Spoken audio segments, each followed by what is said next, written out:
करने के लिए जाने जाते हैं, तो उनका अपराधी को पकड़ने के लिए आप कहाँ दुबक के बैठे हैं? उनको भी फांसी की सजा होनी चाहिए, उनको भी फांसी पर लटकाओ, तब पता चलेगा वो संन्यास धारण किए हैं तो उनसे राज नहीं संभल रहा है। क्योंकि सन्यासी किसी का भाव नहीं समझ सकता है, किसी का बच्चों का पालन पोषण, जो बच्चे इतने छोटे बच्चे को पैदा करके आदमी इतना बड़ा करता है और फिर उसको फांसी पर लटका दिया जाता है, उनका भविष्य सुनहरा नहीं है। ऐसे बुलडोजर बाबा को कहना मैं चाहती हूँ कि किस चीज का बुलडोजर है, कहाँ अपराधियों को वो अपराधी मुक्त वो बनारस को रखे हैं और वहाँ 16 साल 17 साल 18 साल की लड़कियाँ जो ओबीसी से आती है, ST SC से आती है, क्या हम लोगों को जीने का अधिकार नहीं है? हम लोग पिछड़े वर्ग से हैं तो हम लोग का जीने का अधिकार नहीं है। मैं अपना अधिकार मांगती हूँ, उनको जल्द से जल्द गिरफ्तार करके उसको फांसी पर लटकाने का काम किया जाए। निर्भया हत्याकांड में जो हुआ था वो भी कुशवाहा समाज की लड़की थी, ओबीसी की लड़की थी। आज ये स्नेहा कुशवाहा भी ओबीसी की लड़की है। क्यों हम लोग के साथ ऐसा भेदभाव किया जाता है? क्या हम लोग जानवर से भी बदतर है? क्या हम लोग के लिए कोई आवाज उठाने के लिए इसी के विरोध में हम लोग आज स्नेहा कुशवाहा को, उनके परिवारों को आज हम लोग न्याय दिलाने के लिए इतने लोग यहाँ पर उपस्थित हुए हैं। हमें इस श्रद्धांजलि सभा को सम्मिलित करने के लिए अधिवक्ता अमित कुमार बंटी जी को आमंत्रित करते हैं। आए अपनी बात को रखिए। इस श्रद्धांजलि सभा के अध्यक्षता कर रहे हैं हमारे छात्र नेता रोशन कुशवाहा जी।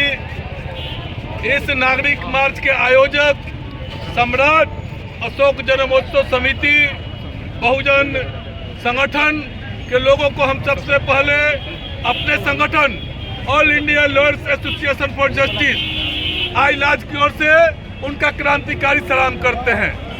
साथियों, आराकमन पसंद नागरिकों, हमारी यहाँ पर माताएं बहनें उपस्थित हैं और आज वो हमारी बेटी, हमारी बहन स्नेहा सिंह के बलात्कार और बलात्कार के बाद जघन्य हत्या और हत्या के बाद उसके लाश को आनन फानन में जलाने के लिए आईपीसी का कितना दफा लगेगा? मैं पूछना चाहता हूं जोगी जी से कि जोगी जी, आप अपने आप को बुलडोजर बाबा कहते हैं, आप कहते हैं कि आपके राज्य में अपराधी छूटेगा नहीं, इसलिए आप पूरे देश में भोकाल बनाए हुए हैं। लेकिन किस परिस्थिति में स्नेहा सिंह का बलात्कार होता है, उनकी हत्या हो जाती है, आप परिजन को सूचना देते हैं कि पंखा में लगा के बच्ची ने आत्महत्या कर लिया। तो किस लॉ में, किस कानून में है कि लड़की के बिना गार्जियन को आए हुए, बिना लड़की का पोस्टमार्टम कराए हुए आप जो है कि नहीं लाश जला दे रहे हैं? इसके लिए कौन सा कानून में लिखा गया है? क्या आईपीसी और बीएनएस का कानून गरीब, दलित, पिछड़ों, अति पिछड़ों के लिए अलग से लागू होगा और लोगों के लिए अलग से लागू होगा? मैं आपके माध्यम से पूछना चाहता हूँ, पुलिस को अगर लड़की ने सुसाइड किया या उसकी हत्या हुई तो आप यूडी केस दर्ज करिए।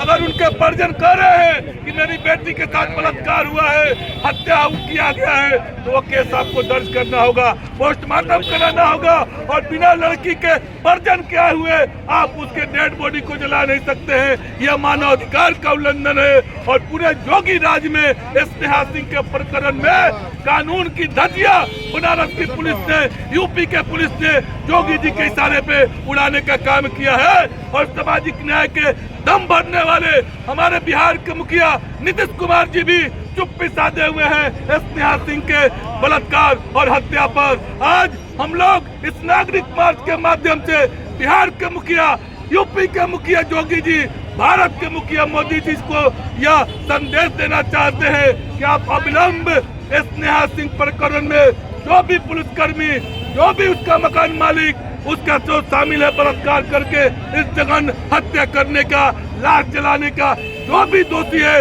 उस पर आप अविलंब कार्रवाई करिए और स्नेहा सिंह के केस को स्पीडिंग ट्रायल चला के तमाम मुजरिमों को फांसी दीजिए। नहीं तो स्नेहा सिंह को जब तक कि न्याय नहीं मिल जाता है तब तक ये संघर्ष, ये आंदोलन, ये कार्रवाई बढ़ता रहेगा और हम भाकपा माले के नेता होने के नाते आपको आश्वस्त करना चाहते हैं कि स्नेहा सिंह के न्याय के हर एक संघर्ष में हम हमारी पार्टी भाकपा माले आपके साथ कदम से कदम मिला के आरा से लेके यूपी तक हम खड़ा रहेंगे। इतना ही कह के हम अपनी बात को समाप्त करते हैं। इनकलाब जिंदाबाद, स्नेहा सिंह अमर रहे।